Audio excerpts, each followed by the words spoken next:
Nanatili kayo nakatayo para sa pagkakasa ng Word of God. No. It's the baby girl. Hi. Exodus chapter 8 verse 1. No. And the Lord spoke to Moses, go to Pharaoh, and say to him, thus says the Lord, let my people go, that they may serve me. Word of the Lord. Pwede na tayong mag-siupo. Nalangin muna tayo. Lord, patuloy namin pinasalamatan ang sandaling ito, Panginoon. Salamat sa kapahingahan, salamat sa leisure time, O Lord, na nakalimutan namin ang aming mga responsibilidad, ang aming mga trabaho. Tumigil kami sa trabaho, Panginoon, para hindi lamang makapag-rest ang aming katawan, kundi makapagbigay oras sa iyong salita at mag-enjoy din po sa iyong mga creations, O God. So, dalangin namin patuloy niyo po sa mahal aming pakikinig ng iyong salita. I-bless niyo po ang aming mga puso at patuloy mo kami pagkadalisayin, O God. Linisin niyo po kami sa banal na dugo ni Jesus. Tanglawan niyo po ang aming pangunawa as we listen to your word. In Jesus' name. Amen. Okay, so na-mention ko na ang verse na ito when it comes to worship, pero sa sa ibang translation, instead na let my people go that they may worship me, sa ibang translation ay serve me. So, ang topic natin is about growing in serving the Lord. Dapat na sa paglilingkod sa Diyos, nag-grow din tayo. Amen. Okay, kasi nga, whether you like it or not, bawat isa sa atin, dahil nandito tayo sa United Kingdom, one way or the other, we're serving the royal family. Are you aware of that? Yes. Kasi, yung mga tax natin, the more ka nagtatrabaho, the more ka nagbibigay ng tax, sinusuportahan natin ang royal family. Na nagagaling nga yung idea na yan doon sa book of, sa 1 Samuel chapter 8. Naalala niyo sa Bushy Park. Okay, so, as an introduction, the Old Testament is the shadow of the New Testament, so we could understand it better. Ibig kong sabihin dyan, ang sitwasyon ng mga Israelita sa Egypt is a picture of our spiritual situation. Nasusunod na ba?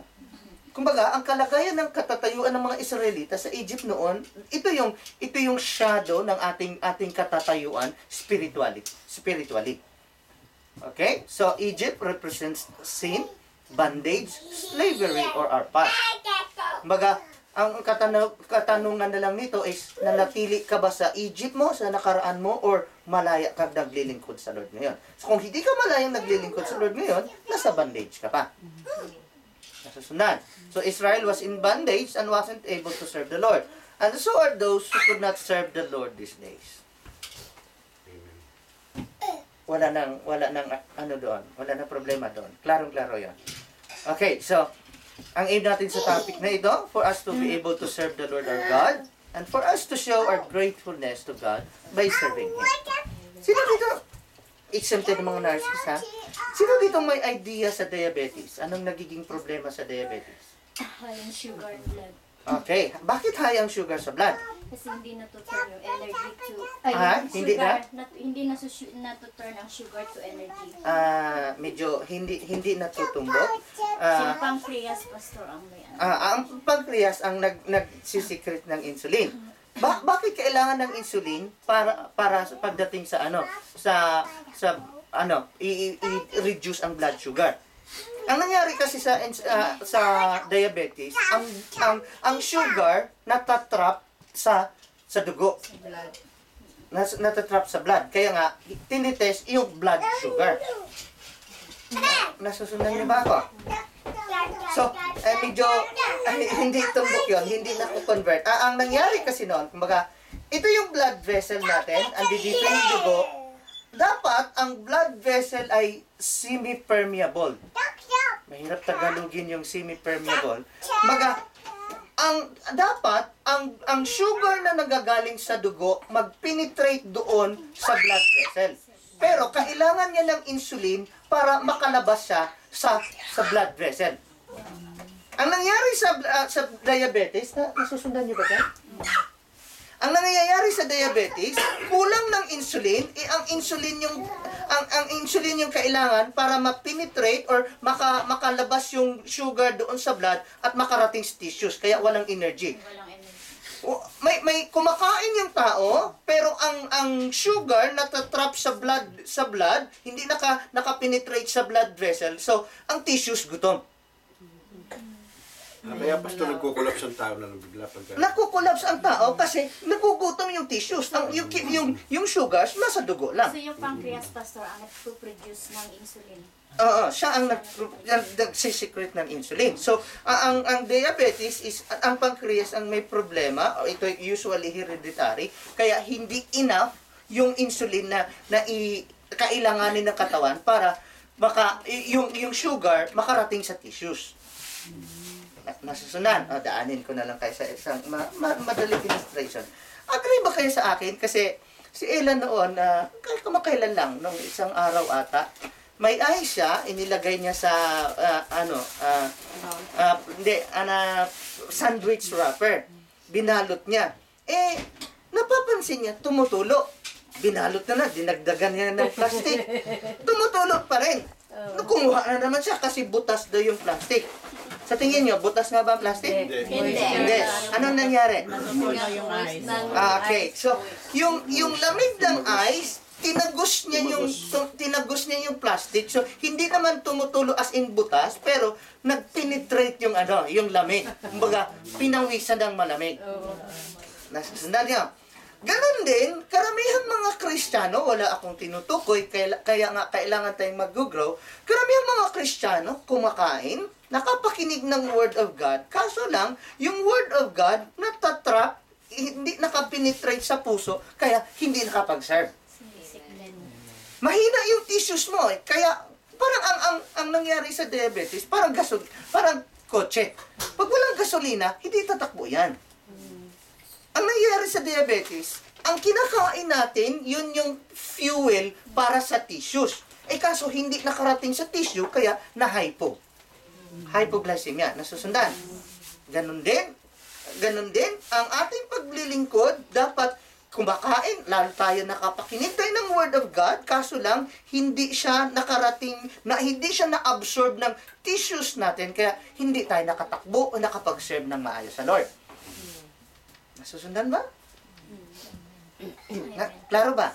Kaya nga, sabi ko sa inyo, pag ako nag-workout, binibirahan ko ng pagkain. Hindi ako pwedeng mag-workout na konti lang yung kain ko. Lalo na kung nag-fasting ako. Hindi ka pwedeng magtrabaho, o simpleng trabaho, hindi ka pwedeng magtrabaho na nag-fasting ka, mahihilo ka.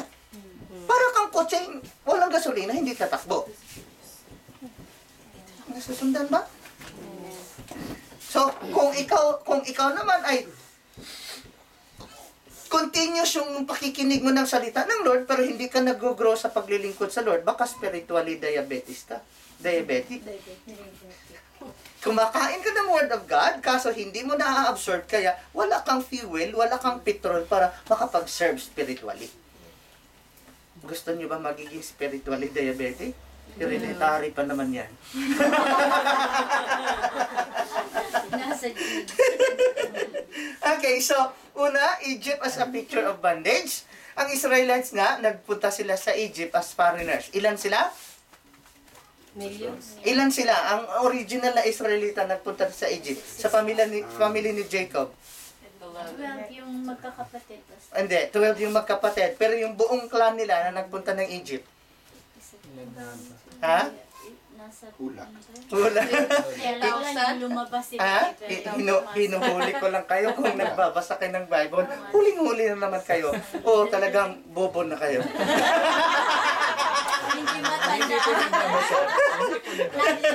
Ang unang bilang ay 66 na nagpunta sila doon. Ito yung time na nagpakilala na si Joseph kay Jacob na buhay pa, tapos pinapunta na sila sa Egypt. 66 sila doon. Kaso lang, nag-umpisa sila ng 66, pero sabi ng Bible, they multiplied greatly, so the Egyptians feared them and would be ruled by them. So, dahil sa sobrang pagbilis ng paglaki ng population ng mga Israelita, natakot ang Egypt na ma-overruled sila ng mga Israelita. Parang dito. Bakit ba sila naghigpit ng batas? Kasi maraming mga local dito na wala ng trabaho, napunta na sa foreigners. Natural lang, protektahan nila yung kanilang citizen. Bakit kayo ba? Payag kayo mga foreigners sa Pilipinas, may trabaho, at Pilipino walang trabaho? Hindi kayo papayag. Paglalaban na natin ng patayan yun. Sa totoo lang, di ba? Ganyan din, pinoprotektahan lang ng kingdom o ng government yung citizen nila. Ganyan ang nangyari sa Egypt. So, as a compensation to their fear, they let them serve them with affliction. Pinahirapan nila kasi takot nga silang ma-overruled. So, sabi ng Exodus chapter 1 verse 12, "But the more they afflicted them, the more they multiplied and grew, and they were in dread of the children of Israel." The more na pinahirapan daw, the more na nagiging productive. Oo. Hindi mo na nagiging matalino. The more na magiging matalino.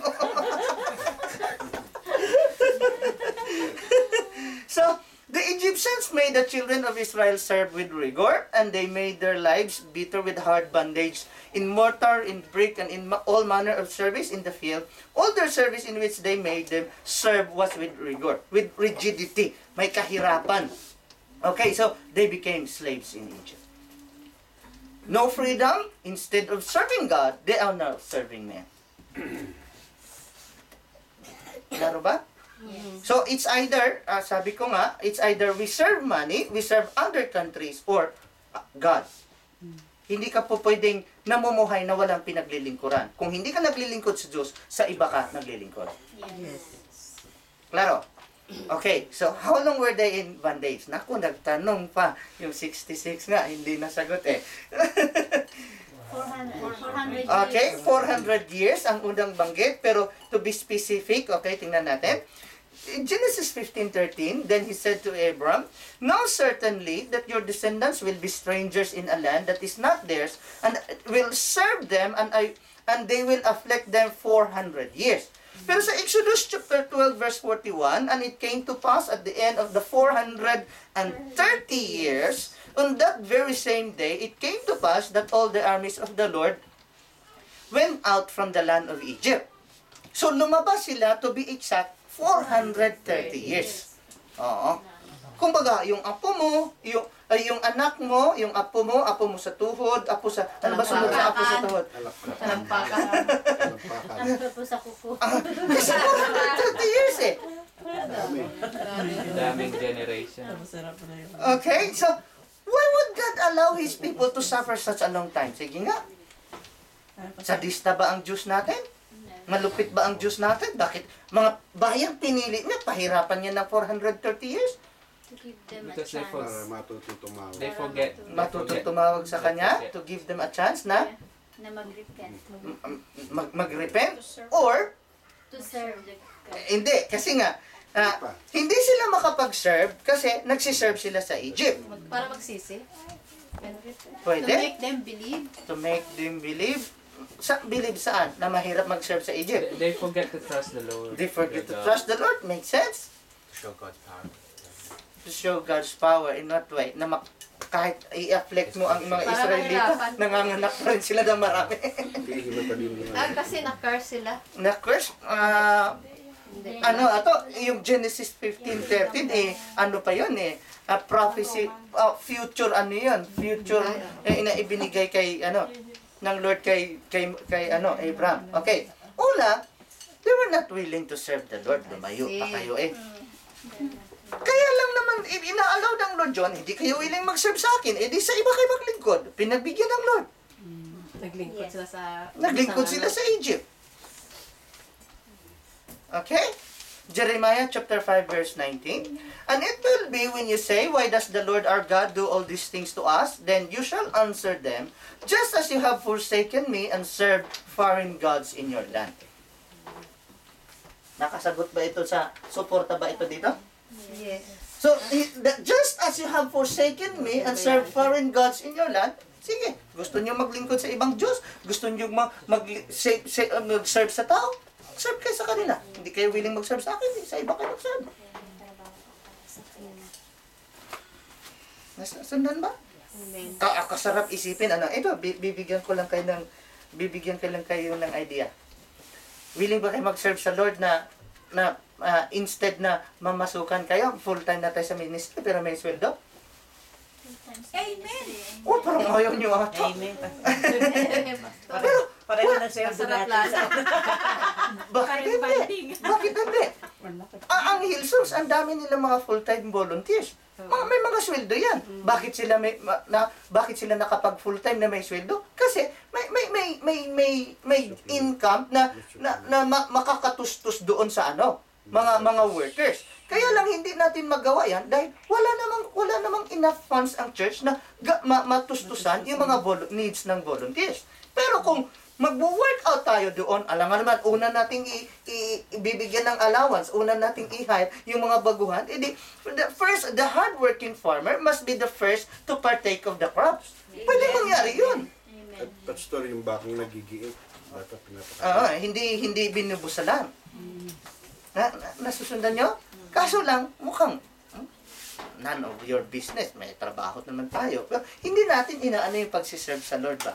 Ako kasarap isipin na mag full-time ako na may yung needs ko hindi rin napababayaan. Pwede mangyari yun. Nobody knows ilan ang full-time na with full pay sa Hillsong Church o sa KT o sa ano pa mang churches. Klaro ba? Okay. So, you shall serve aliens in a land that is not yours. They failed to repent. So, kung ayaw pa nilang magsisi, eh di sige, tuloy. 430, imagine. Okay, so maliban pa doon, they have not seek the Lord with all their heart. Okay, Deuteronomy chapter 4 verse 29, but from there you will seek the Lord your God and you will find Him if you seek Him with all your heart and with all your soul. So, umabot pa ng 430 years kasi nga, hindi naman nila hinahanap ang Diyos ang kanilang ng buong puso. Agree ba kayo pag sabihin ko sa inyong, mas gusto pa nilang mag-serve sa Egypt kaysa mag-serve sa Lord? Yes. Yes. Yes. Yeah. Agree kayo? Yes. Kasi Patunayan ko sa inyo. nasa wilderness. Nung nasa wilderness na sila, hindi pa sila makapasok sa promised land kasi ang yung puso nila gustong bumalik sa Egypt. Kaya nagpaikot-ikot. For 40 years. Sabi nila, ano ba yung ulam sa camp? Paulit-ulit. Dahil walang ganun. Sabi nila, ano ba itong kinakain natin? Puro tinapay na lang. Wala namang nakalagay doon na may liver spread sila, may sandwich spread, may tasty, may mayonnaise, o kung ano pa man, may ham. Wala. Tinapay lang. Tinapay sa umaga, tinapay sa tanghali, tinapay sa hapon, kinabukasan, sunod na linggo, sunod na buwan. 430 years. Yun ang tinapay kinakain nila. Pero at least may kinakain. Pero sabi nila, mabuti pa bumalik tayo sa Egypt, masasarap yung pagkain natin, naalala natin yung mga kinakain natin doon. So yung kanilang puso talaga, hindi pa nakalaya sa Egypt. Ibig sabihin, mas gusto pa nilang mag-serve as long na yung needs na kanilang flesh natutustusan. Parang yung katoliko yun. Ha? Parang yung katoliko. Oh. Hindi maiwan-iwan ang mga katoliko. Marami naman sa atin. Kahit ako, palag din ako nung pag sinabing born again, protestante, palag din ako nun eh. Sabi ko nga sa inyo, Catholic faith defender din ako dati. Most of us naman talaga. Okay, so, they were contented with what they have. They don't want freedom. Kung nakontento na sila sa pagsiserve sa Egypt dahil nakakain nila yung gusto nila, ayaw nila ng freedom, di sige, tuloy, 430 years. Nasusundan? Pastor, serving God spiritually, does it need to be just in the church? Can you not serve Ah, God? You can also serve God through Marami. your work as well. Maraming paraan yan. Pupunta tayo dyan mamaya. Okay, so, they don't want to take risk of their responsibility. Nangyari lang kasi, may mga tao bang ayaw na nila ng responsibilities, ayaw na nila ng risk. So, the more na nagpi-play safe ka, hindi ka magkaroon ng freedom. Hindi ka makapag-serve sa Lord. Kasi pag-serve sa Lord, by faith yan. So, you have to take responsibility and risk. Okay? They were ignorant of the truth that we were created to fulfill a purpose. So, akala nila, dahil nakakain naman sila, lalo na hindi lang tinapay yung kinakain nila, okay na, that's life. Parang, aminin na natin, that's life. Kayo ba kontento na, happy na kayo sa trabaho nyo? No? Kasarap ata kung lahat tayo magiging full-time na yung sweldo yung ngayon, natatanggap din natin, ano? Amen. Pero, ewan ko kung pumasok na sa isip nyo yan. Hindi pa ata, eh. Wala pa. Bakit? Kasi hindi na natin naintindihan. Ang nangyayari kasi, ito, bigyan ko kayo ng illustration, ano. Ang United Kingdom kasi, kaya natustusan niya ang needs ng citizen kasi maraming tao o karamihang tao na uuobliga at nagbibigay talaga ng tax. So may funds ang government. Sa Pilipinas, kung sino pa yung malaking kita, hindi pa nagbibigay ng tax. Paano naman, ano naman gagamitin ng kinukura pa? May mga under the table pa sa government. Ganon din sa paghahari ng Diyos, kung ang mga citizen ay hindi nagbibigay ng tithes and offerings, natural walang pundo yung church. Amen? Naalala niyo yung kwento kong pare na nahuli ng sakristan, maraming sinampay na panty? Naalala niyo? Sabi ng parokyano pala, Father, bakit marami kang panting nakasampay dito sa kumbento? Sabi ng pare, kung aasahan ko ba naman mga abuloy nyo, di namumulobin na ako. Tumanggap na ako ng labada. Kadami namang labadang tanggapin mga panty. Paano? Palusot pa. Hindi lang mahuli. Kwento lang naman yun. Hindi na natin pag-usapan kung palusot. Pero mga pananalitang ganyan. Alam nyo mga pare, kahit pastor naman sabi ng pare nung nasa El Shaddai pa ako, pag ang mga pare daw nag-uusap, mayroon din daw silang mga, di ba sa mga churches na pinupuntahan ni Paul, may Philippians, may Galatians. Sa mga pare daw, may mga lugar daw na pili yan at saka galit yan. Kasi kahit sa El Shaddai, pagka elder, pag sikat yung pumupunta, ang love offering nakaganon or 1,000. Pero pag hindi kilala, 150, pamasahe mo, Brad. Galit yan. Pero pagka maluwag magbigay, pili yan. Ganon din naman si Paul, di ba?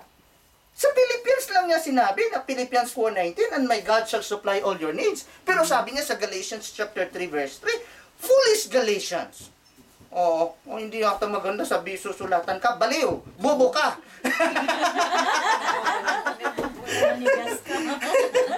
Okay, so balik tayo dito, baka saan pa magpunta. Challenges in serving the Lord. Una, persecution. Moses and the Israelites suffered the more after they told Pharaoh of God's word to let his people go. Ganito nangyari. Noong sinabi nila, hindi ko na ilagay Okay, ano pa? Pressure from your family, friends, colleagues, or followers. Sabi ng Exodus chapter 4 verse 30, and Aaron spoke all the words which the Lord had spoken to Moses, then he did the signs in the sight of the Lord, in the sight of the people. So the people believed, and when they heard that the Lord had visited the children of Israel, and that he had looked on their affliction, then they bowed their hearts and worship. Their heads and worship. So, nagpasalamat sila, sumamba sila, salamat, narinig naman pala tayo ng Diyos. Tingnan natin. Dahil sinabi ni Pharaoh ni Moses kay Pharaoh na paalisin yung mga Israelita, ganito nangyari. And they said to them, let the Lord look on you and judge, because you have made us abhorrent in the sight of Pharaoh and in the sight of his servants, to put a sword in their hand to kill us. So Moses returned to the Lord and said, Lord, why have you brought trouble on these people? Why is it you have sent me? Nung narinig nila na binisita sila ng Lord, they bowed their heads and worship. Nung pinahirapan sila ng Pharaoh, sinisi na nila si Moses, hanggang si Moses, question pa nila ang Lord. Lord, akala ko ba palayain mo ito? Lalo nagkahindahirap. Kasi package deal ng paglilingkod yan. Challenges yan, pressure ng paglilingkod yan. Parang, kayo na lang ho. Nasusundan niyo ba? So for since I came to Pharaoh to speak in your name, he has done evil to these people, neither have you delivered your people at all. Okay, so your faith will always be tested. So pag you serve sa Lord, your faith will always be tested. So Exodus chapter 13 verse 17, then it came to pass when Pharaoh had let the people go, that God did not lead them by the way of the land of the Philistines, although that was near. For God said, lest perhaps the people change their minds when they see war. Mayroong shortcut, pero pinaikot sila ng Lord, baka babalik na naman sila sa Egypt pag nakakita ng war. Test na naman yan. Masusundan ba? Kagaya kahapon. Ang traffic kasi binara yung kalsada dyan. Sabi ko, I'll take my risk. Iikot ako. Sabi ni Mrs. Ay, nako, dumiretso ka na. Sarado naman pala. No choice. Kung kailan malapit, saka na sarado. So, obligadong uikot. Ganyan ang nangyayari dito. Mayroong malapit na way, pero ipinaikot pa sila. Kasi tinitest yung faith nila kung sila susunod sa Lord o hindi. Amen ba? Amen. Okay, so, and return to Egypt. So, Pharaoh's soldiers pursue them. They, challenges pa doon sa mga Israelita.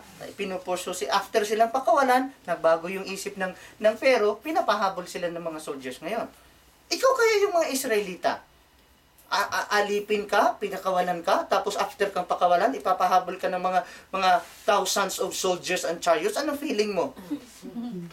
Ano, Lord? Biro ba ito? Ewan ko kung makapag-Facebook ka pa noon. Candy Crush. Yeah, clear. So, they have experienced For their lives. extreme thirstiness where there was no water. Noong walang tubig, reklamo naman sila. Moses, dinala mo ba kami sa ilang para dito mamatay? Sana sa Egypt na lang kami namatay. Diba? You have to face your enemy and deal with your fear. Kasi noong bago sila nakapapasok sa Promised Land, pinaspy ng Lord ang Promised Land. Pero sabi ng 10 spy, mga higanti nando doon. Ang liliit, ang lalamunin nila tayo ng buo. Hallelujah. Laki naman ang ata ng kalaban nila, lalamunin ka ng buo. Ganun naman talaga. Pagka na-overemphasize mo yung kalaban doon, na-overemphasize mo yung problema mo, para bagang helpless ka na. Diba? Pero pag galit ka, walang malaki-laki. Di ba? Bakit? Intindihin mo pa ba yung galit mo pag laki ng kalaban mo pag galit ka? Wala na. Okay, so nowadays, our challenges includes fear of losing income. Tama ba ako? Battle against time and fatigue. Baka pagod ka na, magsiserve pa. Ito na nga day off ko, magsiserve pa. Practice pa. Outreach pa. Kaya hindi tayo makapag-serve kasi hindi natin naharap yung mga challenges na yan. Okay, practical ways we can serve God. Ito na yung tanong mo. Local church setting. Setting ng God Mosaic Christian Ministry. Una, join the choir. Yan ang pinaka-obvious. Pangalawa, join the intercessory ministry. Join the choir. Pwede sila qualified. Siyempre may screening din. Kung walang screening, edi wala nang mabuo. Kung baka naman, pang tamborin ka rin, manatili ka na lang sa trustee. So yan ang pinaka-obvious, okay? So, win souls into the kingdom. Yes. Kaysa naman, nasa choir ka, wala ka namang kaakay-akay. Wala kang pinapatamaan. Nasa trustee ka nga, wala ka rin kaakay-akay. Hindi mo na kailangan nasa choir ka, nasa trustee ka, para ka mag-akay ng kaluluwa. Kahit wala kang katungkulan, kahit hindi ka kilala, kahit baguhan ka lang, pwede ka mag-akay ng kaluluwa. Amen. Amen? Ayaw sumama, Pastor. Saan ka magpo-focus ngayon? Doon sa hindrances o sa faith mo? Faith. Ay, dapat hindi. Tiyagaan lang, Pastor, Kung may faith ka, i-exercise mo yung faith mo na napakadali na yung akayin yan. Amen. Mangyayari yan. Sabi ko nga kahapon, pag nakarating ako doon, papicturan ako. Sabi ko, pag nakarating, hindi ako nakarating, hindi ko napicturan. Kasi may kapangyarihan yung pananalita. Proverbs 18:21, life and death is in the power of the tongue. Yes. Kaya mag-iingat tayo sa pananalita natin. Cook food in the ministry. Pastor, nakakatulong ba yan? Oo naman, bakit hindi? Lalo na pag pinapanalangin mo yung mga kakain. Lord, panalangin ko yung mga kakain. Konti-konti lang kayo.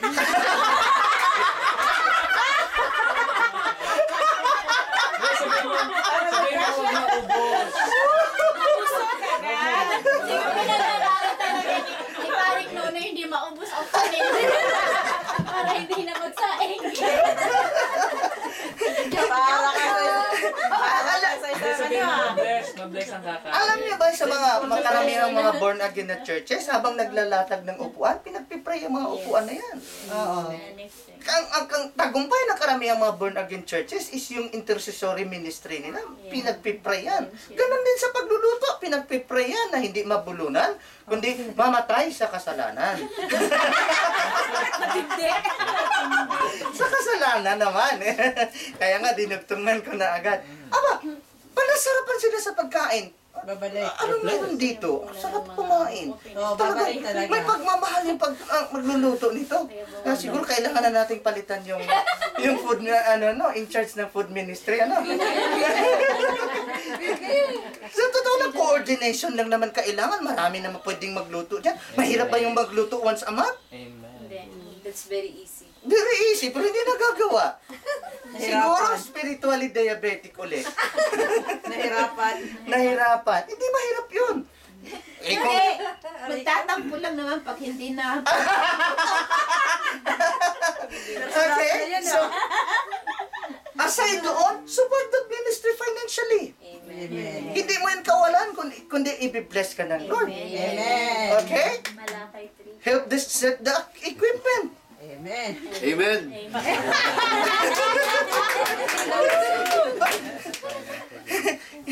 Ako, hindi ko itinatago. Masipag na talaga ako kahit nung maliit pa. Sabi ko nga sa inyo, ano pa ako, mag-first year high school, kaya ko nang magsibak maghapon. Nagkaano nga ako, nagka-blister ako dito, nagsisibak pa rin ako, kaya, ayun ko anong tawag noong bunol sa Bisaya yung parang, hindi mata ng... Ha? Kalyo? Hindi kalyo, yung... Ano ba? Parang, yung... Ang tawag sa amin yan yung matang isda eh. Ito kasi walang mata Yun ang problema. Wala ba isda? Iba pa silang term ng mata ng butiki ba yan? Yung sinasabi na nalipat? Hindi ko. Basta, yung wala sa akin, walang mata. Ang sakit kayo noon, kaya nakatiklop yan ng nakatatlo isang buwan. Kaya hanggang ngayon, hindi ko na siya maituwid. Sa sobrang, ano pa yun ha? Ano lang ako noon, 12 years old. Kaya ko na magsibak maghapon. Mga, lumaki ako sa hirap kasi, kaya masipag na talaga ako. Isa pang kagandahan noon, dahil sa El Shaddai ako unang nakapag-serve sa doon. Sa El Shaddai, grabe din ang mga tao mag-serve dyan. Hindi problema dyan ang pagluluto. Kahit pamamalansyang na pastor, gagawin pa ng tao. Hindi ko sinasabing, punta kayo sa bahay mamalansyang. Never kung gagawin yon. Pero kung subukan nyo, hindi ko rin tatanggihan. Kasi sa totoo lang, may idea ka sa El Shaddai, di ba? Ganyan ang lifestyle sa El Shaddai. Ando doon yung kanilang mentality na ano man yung gagawin nila sa gawain ng Lord, sa Lord sila nagsiserve. Amen. Sa atin para bagang nababawasan yung pride nila kapag naghugas. Para bagang nababawasan yung pride nila kapag nagbuhat ng upuan o naglinis. Sa totoo lang, hindi ko na kayo dapat sabihan pero minsan, ako pa nagwawalis. No, you should not do that. You should not do that. Pero hindi kasi ako mahilig mag-utos. Ipinapahiya ko lang kayo na pastor na nagwawalis. Laso, wala naman pakiramdam. Wala pakiramdam. Tapatan na. Mga bubo kasi Baka mapanood tayo sa online, hindi nila alam yung bobo at talino. Kaya mo basta ako na bahala rin. Ako talaga, hirap akong mag-utos, pero sa mga anak ko, gusto ko silang matuto kasi kaya inuutusan ko talaga, madalas ko yung sigawan mga yan. Ewan ko lang kung kayo sigawan ko, babalik pa kaya kayo. Nabiro nga lang pa, so hindi na bumalik. Hindi pa nga mismong kinausap ko, hindi na bumalik Nabiro lang. Ewan ko kung nakikita makikita nyo kung bakit na may mga times na napataas yung boses ko, kagaya nga nang nangyari sa Bournemouth. Na, yung ko naintindihan nyo yung side ko. Yes. Sino namang hindi maiinis? Mapag-usapan lang ano. Sino namang hindi naiinis? Ang sabi, dapat alas 8 alis na tayo kasi malayo nga yung biyahe. Tapos, ang tagal-tagal ng kwentuhan doon, 7:30 dumating, 7 pa nga yung iba. Kung kailan yung dumating yung coach, saka nag-ihian. Dapat nakaalis na tayo noon. Bobo talaga, no? Alam niyo na gagawin sa August 25, ha? Ayan na. Tapos pagdating pa sa Bournemouth, sobrang amazed siguro sila sa view. Pag picturean, lang naman, sangkaterban na yung kinarga ko sa kotse, inilipat sa coach. Pagdating sa Bournemouth, ako na naman magbubuhat. Aba, Pastor, may nakita ko doon sa Bournemouth. Talagang, pagkababa nila ng sasakyan, ay nagsigan una na. Ang nagbuhat lang ng mga gamit yung si Romel. Kaya nga, parang gusto pang sabihin, Hindi parang naman sila gusto pang iasa sa akin. Pabihira naman mga to, may mga katulong ba sila nagpunta rito? Isipin man lang sana nila, ay kawawa naman si Pastor. Karga na nga niya lahat yung gamit. Ako pa magbuhat pagdating ng Bournemouth, sobra na yun. Talaga. Sa El Shaddai, maupo ka lang dyan, Pastor. Oo. Hindi pinapagalaw ang Pastor doon. Hindi yun parinig. Ano? Hindi yan pwede.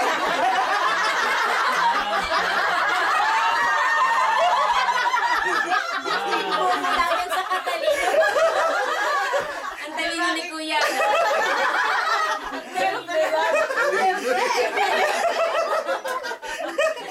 Tinatuwid lang natin, di ba? Malaki Basta daw naman po ka na lang mamaya. Tinatuwid lang natin. Tapos sinabihan ko na nga, 6 ang aalis ng bus, kaya mag-ready-ready na. Tapos nahuhuli kasi mahaba daw ang pila sa toilet. Kung nag-toilet na mahaba, tapos, hindi, tama na. That was past. At least nakikita nyo, kaya naman pala mga pastor nagagalit kasi abuso na yun sa pastor, That's normal. Ha? Because you are just human being. I'm just human being, pero Pero hindi. hindi sa pagkumpara, marami akong nagagawa na hindi nyo makikita sa ibang pastor. Okay, kailangan ituwid. Itong pagbubuki lang ng karaban na ito, ng pagbubuk ng camp, akala nyo madali gawin ito? Weeks. Lalo na yung booking pabalik, kanya-kanyang araw, may babalik ng Martes, babalik ng Merkules, babalik ng Huwebes, babalik ng Biyernes, Sabado. Aba, kalahating araw ko kayong binook yung ticket nyo. Ang hirap kaya pag nagkamali, nabook ko na nga, titingnan ko pa sa mapa, baka iba na naman, baka sa Bournemouth yung coach mo, yung camp andi dito. Hindi ganun kadali, pero minsan nga, ito, to be honest, noong nainis ako nung sa Cornwall, nung nasa tayo, sa island, kasi bumalik pa ako, pagbalik ko, ako hinihintay pa ako, hindi pa na-organize yung ticket. Sabi ko, akala ko papasok na lang tayo, nagpipicturan na. Hindi pa na-organize yung ticket. Sabi ko sa sarili ko, last na nga ito. Last na nga ang camp na ito. Kaso na pag nakikita ko kayo nag-i-enjoy, hindi ko rin maanong sarili ko, nag-i-enjoy din ako. Sige, kahit may challenge, tuloy. Kung nag-i-enjoy kayo, nag-i-enjoy din ako. Tara na. Pero ang gusto kong makita niyo doon, kung tumaas man yung boses ko, dito na-appreciate ko si Nora. Sabi niya, kaya ako pas, kahit masigawan mo kami, okay lang sa akin yun. Mabuti ka, babalik ka pa. Ewan ko yun. Medyo makapala rin. Okay, so, Hindi bobo.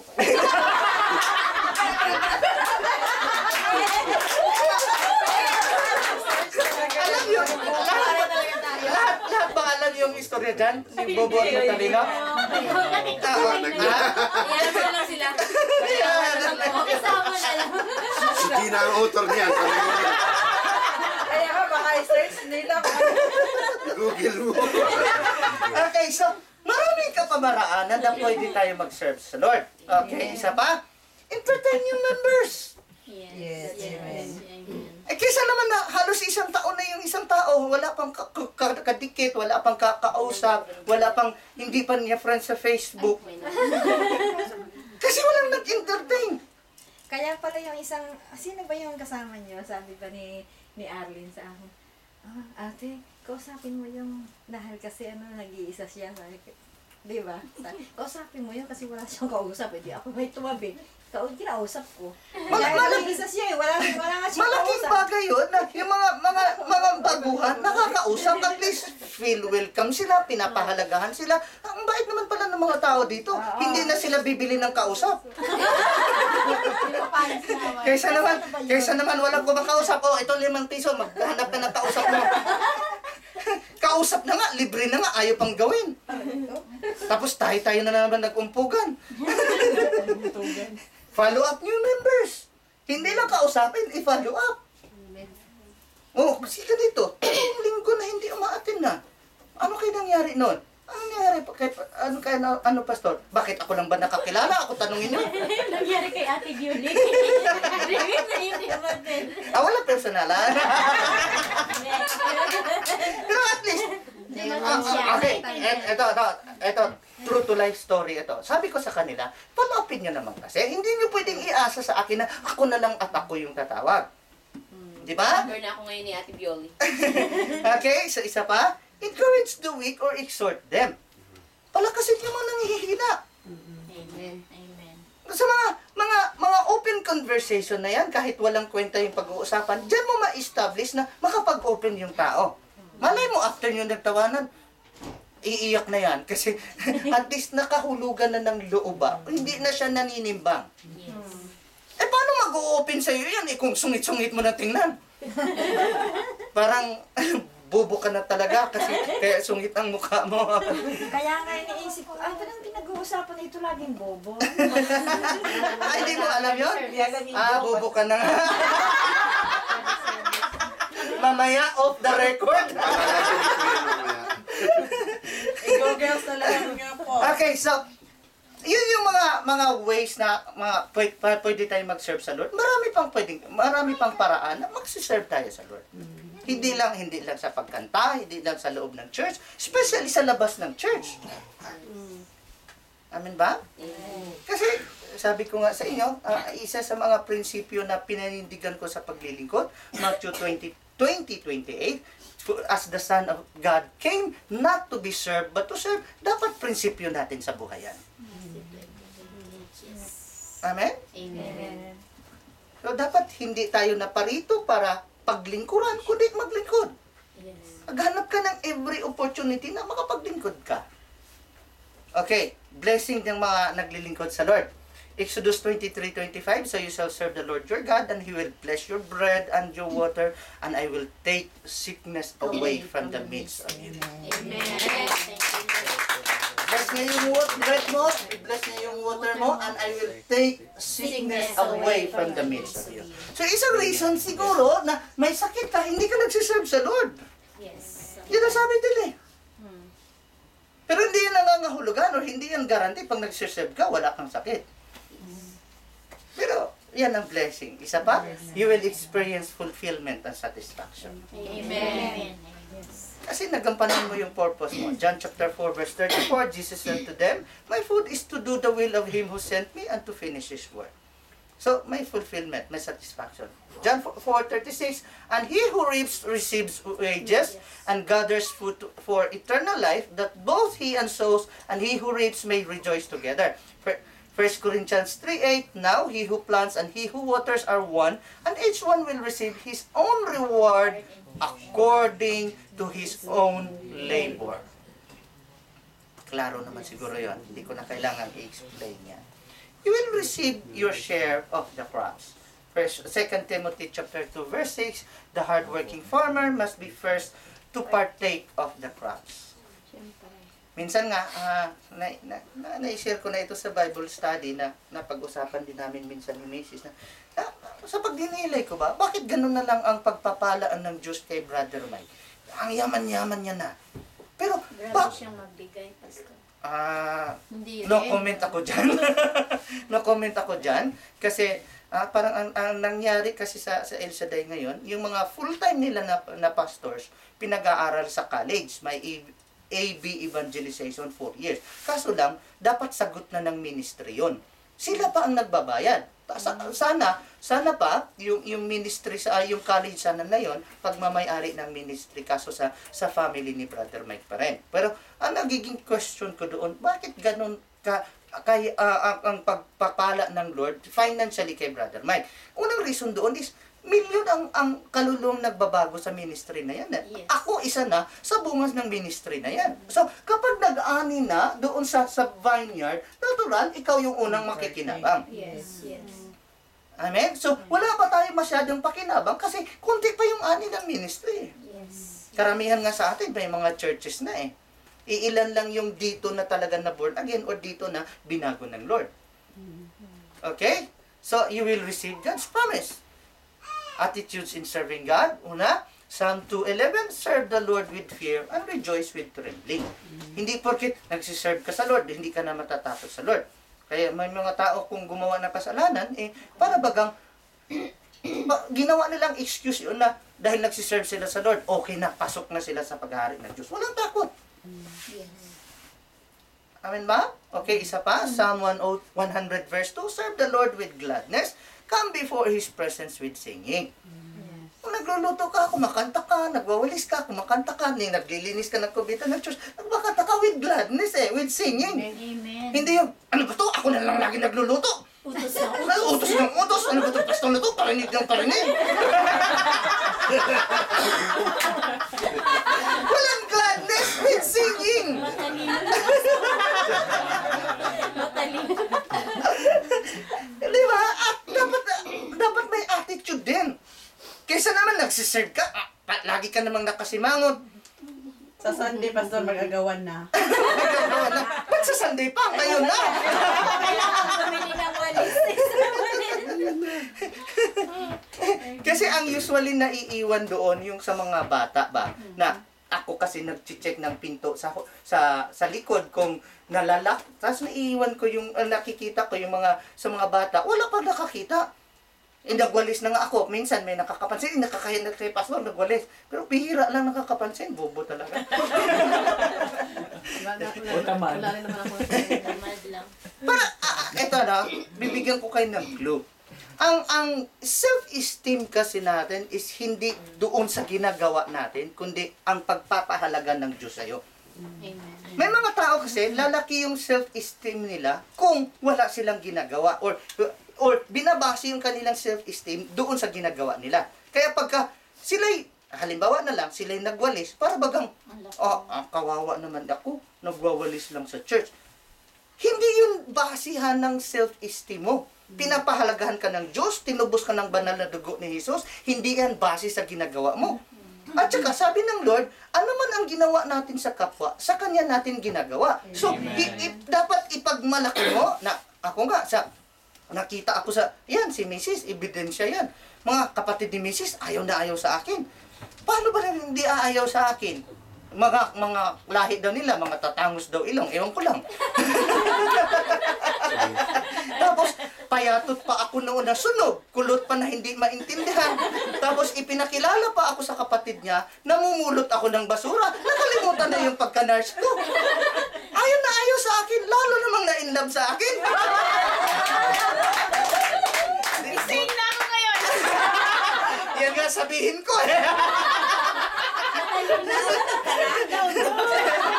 Matalino lang. Naunahan mo lang ako kasabi Diba nilagwa ko na si Pastor? Nagwapo na. Hindi na kulot. Hindi na gano'ng maitim. Nalagyan na ng gel. Kasi nga, ang tingin nila sa akin is Mababa. yung suot ko na, siyempre, mamulot ka ng basura, magdulong sleeve ka.